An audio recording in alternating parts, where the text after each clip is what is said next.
हमारे बीच में से जो कृष्ण कुमार जी, जिनका जेएलओ में सिलेक्शन हुआ है, इन्होंने खूब अच्छी मेहनत की।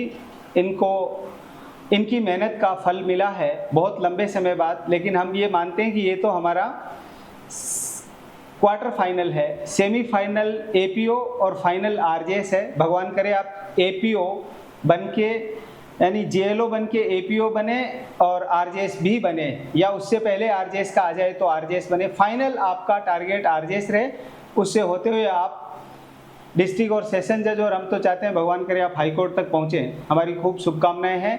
तो आप सबके लिए हमने कृष्ण कुमार जी को भी यही कहा है कि आपको अपना अनुभव बताएं, और जिससे आप लोगों को भी प्रेरणा मिले।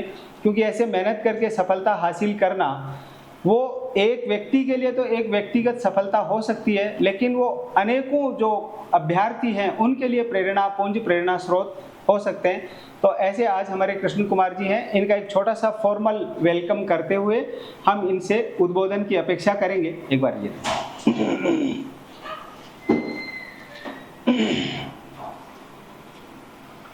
हो नहीं गया, वो बुक भी दे देना।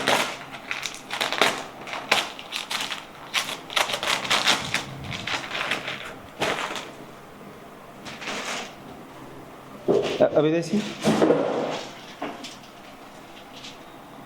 कृष्ण कुमार जी, सारी मैं ही बना देता हूँ, है ना? एक ही पहना दो वो नहीं, एक कैसे पहना दें, इनको पहले ही रखना आज, ठीक है सर?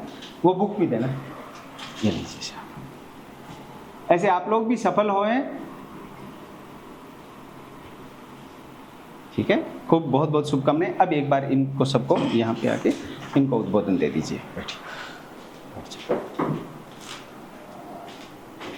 मेरा नाम कृष्ण कुमार है।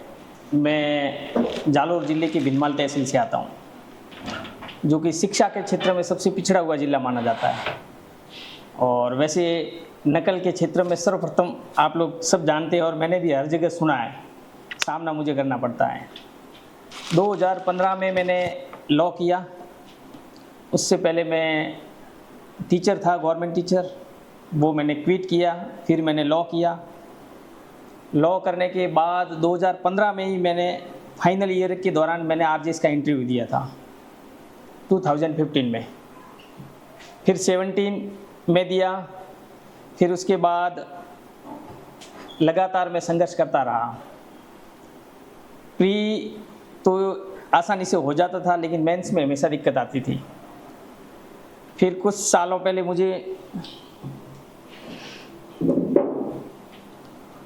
सर से मिलना हुआ। सर ने कोचिंग के जरिए और वैसे व्यक्तिगत तौर पर मुझसे हमेशा संपर्क में रहे, और हर बात में मुझे मार्गदर्शन दिया कि किस तरीके से प्री में सवाल सॉल्व करें, मेंस में लिखावट शैली क्या होनी चाहिए। और यह भी बताया कि पढ़ना तो अपन को सब है, इतने सारे एक्ट हैं, आपने खुद ने देखे होंगे। और लॉ का एक सबसे बड़ा है कि अगर आपने 5 दिन या 3 दिन भी, मैं तो ये सोचता हूँ 3 से 7 दिन के बीच में अगर आपने गैप दे दिया किसी सब्जेक्ट को ना, तो एक बार फिर से आप 0 पे आ जाते हो।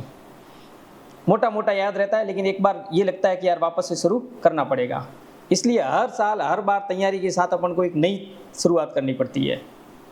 तो वो अपने सब्जेक्ट के साथ इतनी पकड़ होने के बावजूद भी क्या है कि सब सब्जेक्ट सिमिलर से हैं, सब में सेक्शन है, सब में वही टाइटल है, इस वजह से थोड़ा कॉम्प्लिकेटेड फील होता है। लेकिन अगर लगातार अगर आपका अनवरत प्रयास है, और अगर आपको लगता है कि क्या तो पढ़ना है और क्या नहीं पढ़ना, सबसे इम्पोर्टेंट बात क्या है कि अपन पढ़ते जाते हैं। सीआरपीसी उठाई तो एक से पढ़े और अंत तक उसको पूरी करते हैं। आईपीसी उठाई तो शुरू से लगाकर अंत तक।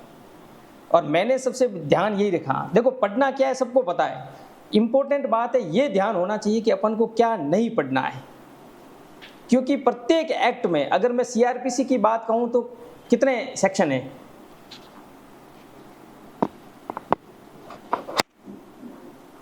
484, ठीक है। उन सेक्शन में से लगभग 200 सेक्शन ऐसे हैं जो कोई काम के नहीं है, मोर देन 200। लेकिन फिर भी अपन उनको पढ़ते हैं, पढ़ते रहते हैं। न तो उनसे कभी में प्री में सवाल आया है, न कभी आएगा, और उसका कोई औचित्य भी नहीं है। कितने सेक्शन है? 200। प्रत्येक एक्ट में उसका 1/4 पोर्शन ऐसा है जिसको पढ़ने की ज़रूरत नहीं है। यानी एक बार पढ़ लो, आपको सिर्फ एक नॉलेज होना चाहिए कि उस सेक्शन इसके बारे में है। डीपली जाकर उसके लिए रोज़ तैयारी करना, मैं सोचता हूँ एक प्रकार से मूर्खता होगी। मुझे सर ने बताया कि कौन कौन से सेक्शन हैं जिनको अपन अवॉइड करके तैयारी कर सकते हैं। कई बार क्या होता है, एग्ज़ाम तो बिल्कुल नज़दीक होता है और अपने पास सिलेबस बहुत बड़ा होता है, तो ऐसे में स्मार्ट स्टडी किसे कहते हैं? तो उसको करने के लिए आपको क्या है कि सबसे पहले कोई सा भी एक्ट उठाओ, आप उसकी छटनी करो। माइनर एक्ट को मैं नहीं कहता, क्योंकि माइनर एक्ट में ऑलमोस्ट सेक्शन कम होते हैं और वो माइनर एक्ट बने ही स्पेसिफिक प्रोविज़न के लिए हैं, इसलिए वो प्रत्येक एक्ट अपने आप में संपूर्ण है और प्रत्येक सेक्शन उसकी इम्पोर्टेंट है। लेकिन मैं कहता हूँ आईपीसी है, सीपीसी है, सीआरपीसी है, कॉन्ट्रैक्ट एक्ट है, ट्रांसफ़र ऑफ प्रॉपर्टी है, ये एक्ट ऐसे हैं जो काफ़ी लेंदी है, जिनको आज अगर आप बैठते हो लेके कि मैं पूरा कर दूं, तो जब अंत तक जाओगे ना, तब तक पीछे वाला भूल जाते हैं, फिर करते हैं तो फिर आगे वाला भूल जाते हैं, ये हमेशा है। तो इसलिए उसका एक परफॉर्मा बनाओ आप और उसमें सेलेक्ट करो कि कौन कौन सी सेक्शन है जो अवॉइड की जा सकती है। देखो, दो तरह की सेक्शन होती है, एक तो वो जिसका कोई मतलब है ही नहीं, बिल्कुल न तो पूछी गई है और न पूछी जाएगी, वो पता चल जाता है।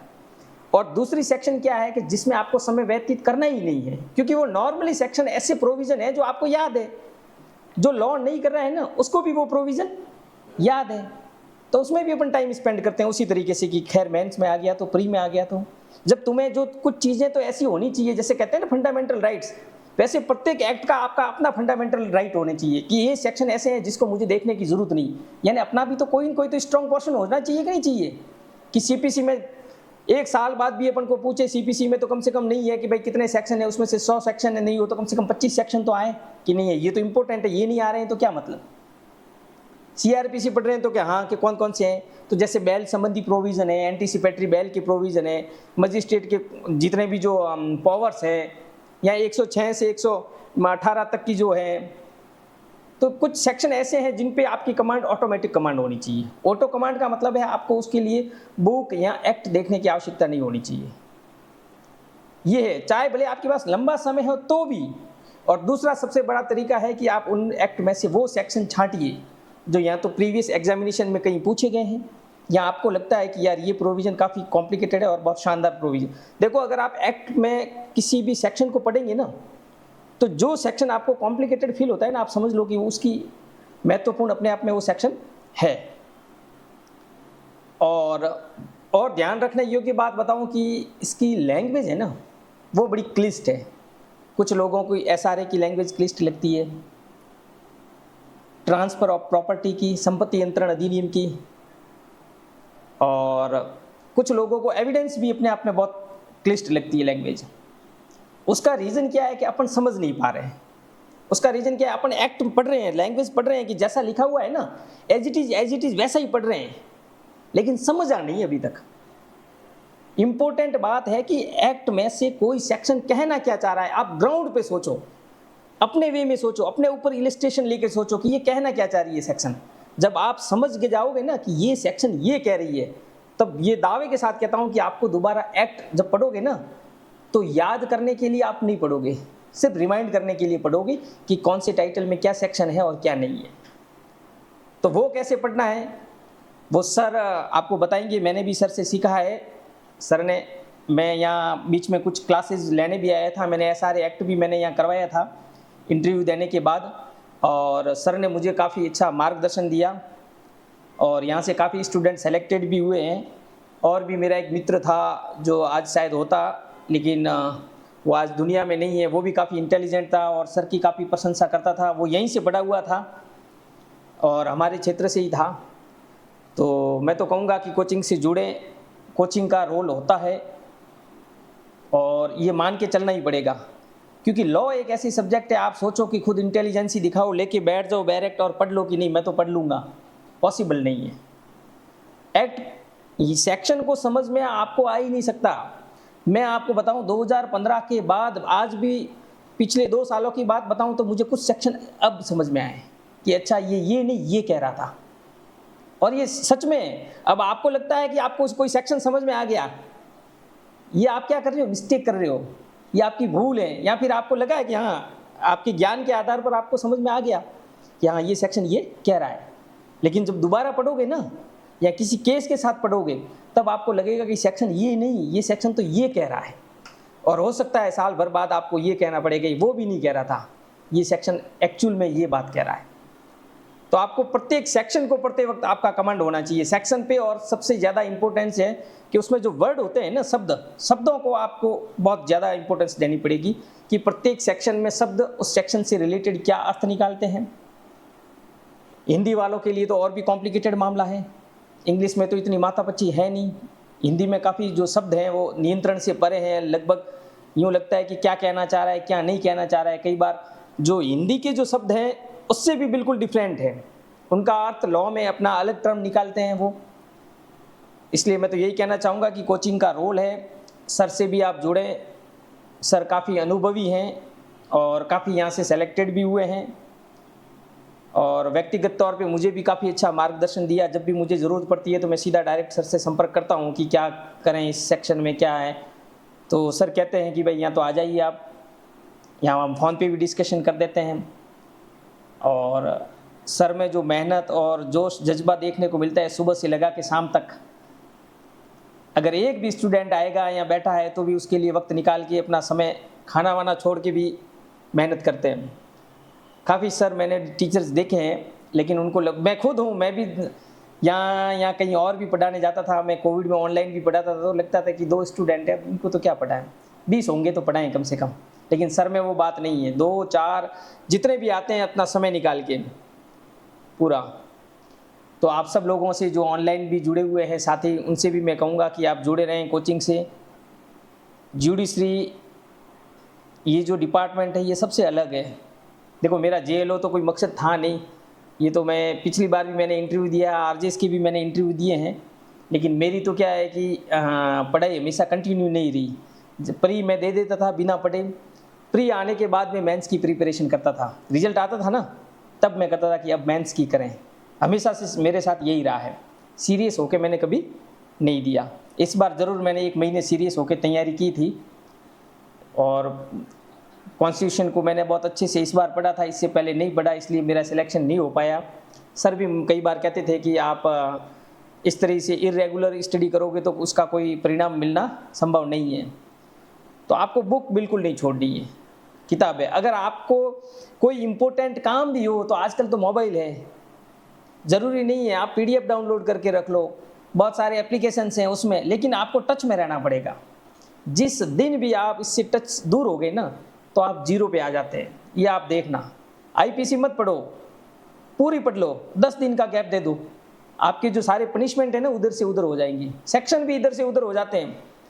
कई लोगों के तो ट्रांसफर ऑफ प्रॉपर्टी का सेक्शन कॉन्ट्रैक्ट में चला जाता है, कॉन्ट्रैक्ट वाले TP की बात कर लेते हैं, ये होता है।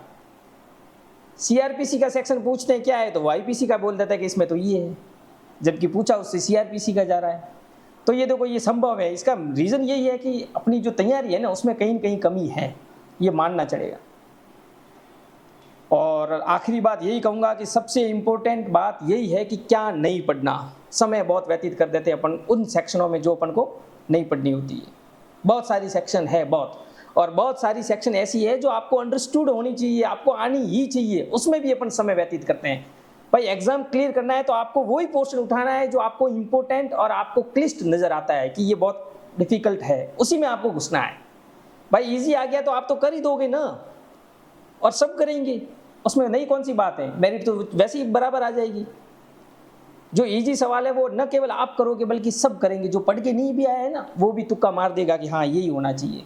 तो आपको उन ऐसे सवाल सॉल्व करने हैं जो कोई और नहीं कर पा रहा है, और इसके लिए क्या करना पड़ेगा, आपको तैयारी करनी पड़ेगी बहुत शानदार वाली। सेक्शन छांटने पड़ेंगे कि कौन कौन से ऐसे सेक्शन हो सकते हैं जिसमें अपन और अच्छा प्रदर्शन कर सकते हैं। और लिमिटेड सेक्शन है, आप कोई भी एक्ट उठा के देख लो, अगर उसमें से भी अगर आप खुद को कहा जाए ना कि पेपर बनाओ तो आप कौन कौन से सेक्शन को चूज़ करोगे, वो इम्पोर्टेंट सेक्शन है। और आपको लगना है कि मुझे काफ़ी हाई लेवल का पेपर बनाना है, उस हिसाब से सेक्शन चूज़ करो बस, और कुछ इतना कोई है नहीं। और बाकी है कि कंटिन्यूसली चाहिए, लगातार आपको जुड़े रहना चाहिए। और पढ़ने का तरीका मैं आपको बताऊं कि मैं सिर्फ 2 घंटे पढ़ता हूं सुबह और 2 घंटे शाम को, और पूरे दिन सिर्फ नींद लेता हूँ। बाकी मेरा कोई काम नहीं है कि इधर उधर घूमना करना। ये तो आलस आपको छोड़ना पड़ेगा। कम पढ़ो, भले एक सेक्शन पढ़ो, लेकिन जो पढ़ा है ना उसके लिए आपके लिए ये नहीं होना चाहिए कि मैं इसको दोबारा वो वापस उठा के देख लूँगा, ये नहीं होना चाहिए। जिस वक्त पढ़ रहे हो ना जिस सेक्शन को, वो पूरी करो, चाहे वो एक सेक्शन आपका एक दिन क्यों न ले, तो भी आप समझो कोई फर्क नहीं पड़ता, लेकिन जो पढ़ रहे हो वो एकदम पूर्णता से पढ़ना है। क्योंकि मान लो अगर कई बार अपन क्या करते हैं कि किताब उठाते हैं और तुरंत जल्दबाजी में देखते हैं, और मन को संतुष्टि मिलती है कि मैंने ठीक है एविडेंस तो मैंने कर ली, मतलब 2 घंटे पहले उठाई थी उसने एविडेंस और तुरंत जल्दबाजी में देखा और बोलता है कि एविडेंस मैंने कर ली। लेकिन नहीं, आप कोई भी सेक्शन हो, कोई भी एक्ट हो, वो उठाओ ना, तब आपको ये होना चाहिए कि यहाँ से यहाँ इस सेक्शन तक जाऊँगा, लेकिन मुझे सब कुछ परमानेंट आना चाहिए, उससे पहले आगे बढ़ना ही नहीं है। नहीं तो अपन क्या कह रहे हैं कि बीच में कोई कई बार सेक्शन समझ में नहीं भी आते, बहुत सारे ऐसे सेक्शन हैं, आपको लगता है कि नहीं ऐसे कोई सेक्शन नहीं है। आपको मैं 50 सेक्शन ऐसे बता दूं कि जो आप कुछ और समझ रहे हैं, पर एक्चुअल में सेक्शन कुछ और कह रहा है। समझना पढ़ना कैसे है कि कोई भी सेक्शन पढ़ते हैं तो अपन को यही ध्यान रखना है कि ये सेक्शन कहना क्या चाह रहा है। जब भी वो बात समझ में आ जाएगी ना, मैंने भी ये सर से सीखा है, सर ने मुझे काफ़ी अच्छे से समझाया है। ये है, और भी आप एक अच्छे स्थान पर बैठे हो, सर के मार्ग दिशा निर्देश के अनुसार आप, तो मुझे लगता है कि सफलता ज़रूर मिल जाएगी। समय देखो लगता है, और तुरंत मिली हुई सफलता उसमें इतना स्वाद भी नहीं होता है। जब मेहनत करते हैं ना तो थोड़ा संघर्ष होता है ना, तो आनंद भी आता है कि हाँ यार, के थोड़े बहुत पापड़ बेले थे। तो तुरंत परिणाम मिलना भी इतना अच्छा नहीं होता है, क्योंकि उसने वो अनुभव नहीं देखा जो देखना चाहिए था। ये है। बाकी आप सबको शुभकामनाएं। आशा करता हूँ कि आप सबका जल्द से जल्द, आरजेएस अभी नज़दीक हैं, 23 को है एग्ज़ाम। मैं भी कर रहा हूँ प्रिपरेशन। आज से अभी सुबह उठ के किताबें निकाली हैं बाहर, और आप लोगों को भी कहता हूँ कि आप जिस भी एग्ज़ाम की कर रहे हैं प्रिपरेशन, अच्छे से करें। 222 पोस्ट हैं, फर्स्ट टाइम इतनी बड़ी पोस्ट आई है। इससे पहले 200 से ऊपर 197 थी, इससे ज़्यादा कभी पोस्ट आई नहीं थी। इसके बाद एपीओ एग्ज़ाम है जनवरी में, इसके लिए आपके पास काफ़ी समय है। एक्ट मात्र 11 हैं आई थिंक, सारे माइनर एक्ट हैं, और उसके लिए जो एक्सपीरियंस था उसे रिमूव कर दिया गया, हटा दिया गया है। साक्षात्कार भी, इंटरव्यू भी अब है नहीं, तो ये एक प्लस पॉइंट है। कई बार अपने दिमाग में या न चाहते हुए भी वैसी बात आई जाती है कि यार इंटरव्यू है, अपना तो कोई जुगाड़ है नहीं, ये नहीं। वैसे आरपीएससी पारदर्शिता वाली है, ऐसे सवाल नहीं उठने चाहिए, लेकिन वर्तमान में इस प्रक्रिया को देखते हुए उठते हैं, तो अब तो इंटरव्यू ख़त्म कर दिया गया है, तो ये अच्छी बात है। प्री लेवल का है और फिर है मेंस का। बस थोड़ा हिंदी और इंग्लिश में इन्होंने डिफरेंस कर दिया है कि ऐसे की जगह इन्होंने कुछ और कर दिया है। तो लॉ के साथ साथ हिंदी और इंग्लिश बहुत इम्पोर्टेंट है ये, क्योंकि मैं आज नहीं बढ़ने की वजह मेरा हिंदी और इंग्लिश है। लॉ में तो मैं अच्छे नंबर ले आता था मेंस में, लेकिन ऐसे में नंबर नहीं आ पाते थे, तो साथ साथ इसको भी देखना ज़रूरी है। ये है। बाकी सर आपके साथ है ही है, ठीक है। और मेरे से और कोई आपको जो भी है तो आप, हाँ बताइए। बिल्कुल, थैंक यू। एक जो स्टूडेंट होता है, कोई भी जो जुडिशरी की प्रिपरेशन कर रहा है, जैसे वो बिल्कुल जीरो से स्टार्ट करता है एलएलबी के बाद, या फिर जब वो स्टार्ट करता है, तो बिल्कुल जीरो से स्टार्ट करने तक जब वो जुडिशरी की लास्ट स्टेज पे आ जाता है, एग्जाम वाले स्टेज तक, तो मतलब जेन्युइन टाइम क्या रहना चाहिए कि भाई इस टाइम तक हमारा सिलेबस प्लस प्रिपरेशन सब कुछ 1 to 1 स्टेप्स पे हो जानी चाहिए। उसका जेन्युइन टाइमिंग क्या है? अब ऐसे सिलेबस को तो हम बहुत लंबा भी ले सकते हैं, जैसे 2 ईयर्स, कितना भी ले लो उसको, और वो एक स्पेसिफिक टाइम क्या होना चाहिए? देखो 2015 की मैं आपको बात बताता हूँ, उस वक्त बहुत लेंथी सिलेबस हुआ करता था। ऐसे एक्ट जो आपको पता भी नहीं है, स्टाम्प एक्ट, नगर पालिका, पंचायती राज, जनरल रूल, सिविल के वगैरह के। अब तो आपका सिलेबस ब्रीफ में कर दिया है, बहुत संक्षिप्त, वही जिसकी आपको आवश्यकता है। अब मुझे लगता है कि अगर मान लीजिए आप लॉ कंप्लीट, देखो आप सोचते हैं कि लॉ के साथ साथ आप मान लीजिए आज आपने लॉ फाइनल कर ली, अब आपका गोल है कि आप आरजेएस की प्रिपरेशन करें, तो मैं ये चाहता हूँ कि किसी कोचिंग के साथ जुड़कर पहले तो आप करें, क्योंकि स्वतः पॉसिबिलिटी है नहीं। और कोचिंग के साथ जुड़ने के बाद तो उनका एक समय निर्धारित होता है कोचिंग का, उनका खुद का, कि भाई एक कोर्स है वो कितने समय में वो ख़त्म करवाएंगे। कोचिंग सिर्फ गाइडेंस है, वहाँ से आपको सिर्फ दिशा निर्देश मिलेगा, सेक्शनों की रुकावटें मिलेगी कि क्या है क्या नहीं है। फिर उसके बाद मुझे लगता है कि वर्तमान में जो आरजेएस का कोर्स है ना, उसके लिए सफिशिएंट टाइम है पढ़ने के लिए 6 माह।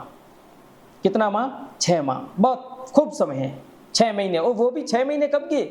मैं इनिशियल स्टेज से नहीं कह रहा हूँ, या तो कोचिंग के साथ साथ या कोचिंग खत्म होने के बाद अगर आप सेल्फ करना चाह रहे हैं तो 6 माह, क्योंकि सेक्शन कॉम्प्लिकेटेड हैं, आपको इस बात को समझना पड़ेगा। सवाल इलिस्ट्रेशन इतने हैं कि ये कोई साधारण सवाल तो है नहीं कि मुख्यमंत्री कौन है कि वो कौन है। आरजीएस का पेपर होता है ना, तो उस पेपर के सारे सवाल आप साइड में लिख लेना, एक पैराग्राफ बना के कंटिन्यूटी। अब उसको आप पढ़ना और टाइमर ऑन कर देना। आपके 25 मिनट या फिर 20 या 25 मिनट किस में चले जाएंगे? सिर्फ रीडिंग में। आपके पास टाइम का आधा घंटा कम हो गया। और कुछ सवाल ऐसे हैं जिनको आपको 2 से 3 बार या 5 बार भी पढ़ने पड़ेंगे। जजमेंट राइटिंग का एक पूरा पैराग्राफ, उसका पेज आता है जजमेंट राइटिंग के लिए, उसके लिए पूरा पेज आता है, उसको आपको 3 से 4 बार पढ़ना पड़ता है, तब जाके आप जजमेंट लिख पाते हैं। ये तो ओवरऑल ये है कि आपको 6 महीने चाहिए। और फिर उसके बाद जैसे ही अगर तैयारी आती है तो फिर आपके पास प्री के लिए प्री की तैयारी नहीं करनी चाहिए। अब जैसे प्री एग्ज़ाम है और अपन फिर भी लगे पड़े हैं प्री के पीछे, ऑब्जेक्टिव कर रहे हैं, नहीं, क्योंकि मेंस के लिए आपके पास टाइम होना चाहिए। प्री एग्ज़ाम डेट डिसाइड होने से पहले ही आपकी प्री लेवल की तैयारी है वो समाप्त हो जानी चाहिए, मैं जहाँ तक ये मानता हूँ। और उसके लिए क्या है, कुछ लोग टेस्ट सीरीज वगैरह, मैं थोड़ा इसमें कम ध्यान देता हूँ। सबसे इम्पोर्टेंट बात है आप बैर एक्ट को खा जाओ, कुछ भी नहीं है उसके अलावा। और राजस्थान का अपने यहाँ का जो हाईकोर्ट लेवल का जो पेपर है वो बैर एक्ट पे ही डिपेंड करता है, हूबहू बैर एक्ट।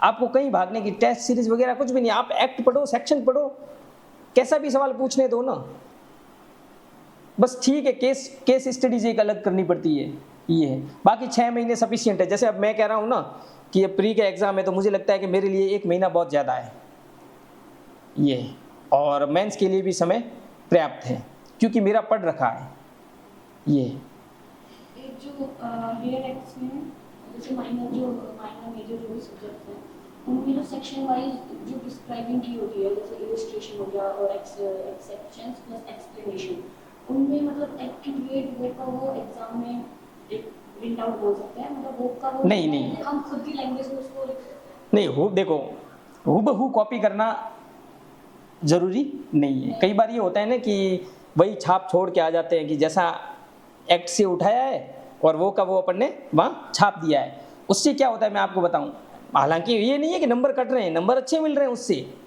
लेकिन आप सभी सेक्शनों को हूबहू याद करना पॉसिबल नहीं है। आप सिर्फ कुछ सेक्शन पर आपका ऐसा कमांड हो सकता है कि वो एज इट इज़ आपको बैर एक्ट की लैंग्वेज से आपको याद हो, लेकिन सारे सेक्शन या सारे बैर एक्ट तो आप नहीं याद कर सकते ना। नहीं, ऐसा इंपॉर्टेंट नहीं है। देखो, सवाल का आंसर होना चाहिए, आंसर आपकी लैंग्वेज में हो। ध्यान ये रखें कि उसमें जो पारिभाषिक शब्दावली है उसका उपयोग वही किया जाए जो होना चाहिए। नहीं समझ गए? बाकी यानी आप जो बात कहना चाह रहे हैं ना, वो सामने वाले को कॉपी चेक करते वक्त उसको पढ़ने के दौरान समझ में आ जानी चाहिए कि हाँ इसका आंसर यही है। नहीं, एक्ट का मैं आपको बताऊं कि कई बार क्या होता है कि बड़े बड़े सवाल होते हैं वो 3 नंबर के आ जाते हैं, उसमें ये पॉसिबल है ही नहीं कि आप उसको पूरा प्रिंट कर दें वैसा का वैसा। तो उसके लिए क्या है, आपको ब्रीफ करना पड़ेगा सबसे पहले। तो बड़े बड़े जो लेंथी सेक्शन है ना, उनको ब्रीफ करो, संक्षिप्तीकरण करो कि इसमें इंपॉर्टेंट बातें कौन सी है। और कई बार क्या होता है, अपन एक्ट को पढ़ते हैं ना तो एक वो नेगेटिव लैंग्वेज में मोस्टली क्या है कि हाँ नहीं करते हैं। तो इसको आपको चाहो तो आप सबको पॉजिटिव लैंग्वेज भी बना के उसके सेंटेंस बना के उसमें लिख सकते हैं। तो वो उससे क्या है कि आपका समय कम बचे जाएगा, खर्च कम होगा और तुरंत आपका है वो टॉपिक वाइज है वो हो जाएगा। किसी भी सेक्शन को पढ़ते हो तो उसमें देखो कि उसमें कितनी बातें हैं। मैं पढ़ता हूँ तो क्या करता हूँ कि उसमें देखता हूँ कि इसमें कितनी बात है, वो देखो। क्योंकि देखो एज ए पैराग्राफ तो लिखा हुआ होता है, लेकिन उसमें 2 या 3 या 4 या 5 बातें इंपॉर्टेंट होती है कि ये बातें, उनको आप नोट आउट कर लो कि इसमें ये बात है। और फिर उसी बात का कोई सेंटेंस बना दो सिमिलर। ये है कई सेक्शन ऐसे होते हैं उसमें बहुत क्रिटिकल ट्रांसफर ऑफ प्रॉपर्टी है, कॉन्ट्रैक्ट एक्ट है। मैं आपको बताऊं इसकी आप हूबहू आप सोचो कि मैं वहाँ छाप के आ जाऊं, ऐसी संभावना नहीं है। यहाँ तक कि आईपीसी में भी कुछ ऐसे हैं और सीआरपीसी में भी कुछ लेंदी सेक्शन है, बहुत लेंदी सेक्शन है। वहाँ तक मुझे नहीं लगता कि आप एज इट इज़, और ये ज़रूरी भी नहीं है, आपसे हाईकोर्ट ये आशा भी नहीं रखता है कि आप करें। ये नहीं है, आप कॉपीज़ देखना कभी, जिन्होंने जो टॉपर्स हैं उनकी कॉपीज़ देखना, उन्होंने अपनी लैंग्वेज में ही उनका आंसर दिया है और वैसा ही होता है, न केवल अपने यहाँ बल्कि सब जगह वैसा ही होता है। अगर उनको क्या है, रोबोट नहीं चाहिए, हाईकोर्ट को जज चाहिए, रोबोट नहीं चाहिए, तो फिर वो जो एक्ट पढ़ा के रोबोट ही बिठा देते, वही डिसाइड कर लेते कि अपना सेल्फ माइंड क्या चल रहा है, आप उसको अपनी तरीके से कैसे उसको डिस्क्राइब कर रहे हैं, वो इम्पोर्टेंट ज़्यादा मानता हूँ मैं तो। और होता है ये नहीं इम्पोर्टेंट बिल्कुल नहीं है। आपको अपना आंसर लिखना है अपनी लैंग्वेज में, बशर्ते कि शब्दावली का ध्यान रखें। नहीं समझे? शब्दावली तो वही प्रयुक्त करें जो अपन कानून के अभ्यर्थी हैं, विद्यार्थी हैं, अपन लॉ पढ़ रहे हैं, तो जो मोस्टली जो पारिभाषिक शब्दावली जो भी कानून की है, जो भी वोकैब है, उसका तो वही उपयोग करें तो मुझे लगता है बेहतर रहेगा। और बताएं।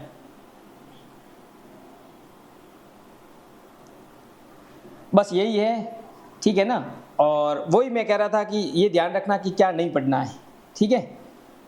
ऑल द बेस्ट, आप सबको भी तैयारी करें और सर के दिशा निर्देश में आपने अच्छी जगह चूज़ ऑलरेडी कर रखी है, कहने की ज़रूरत है नहीं, ये है।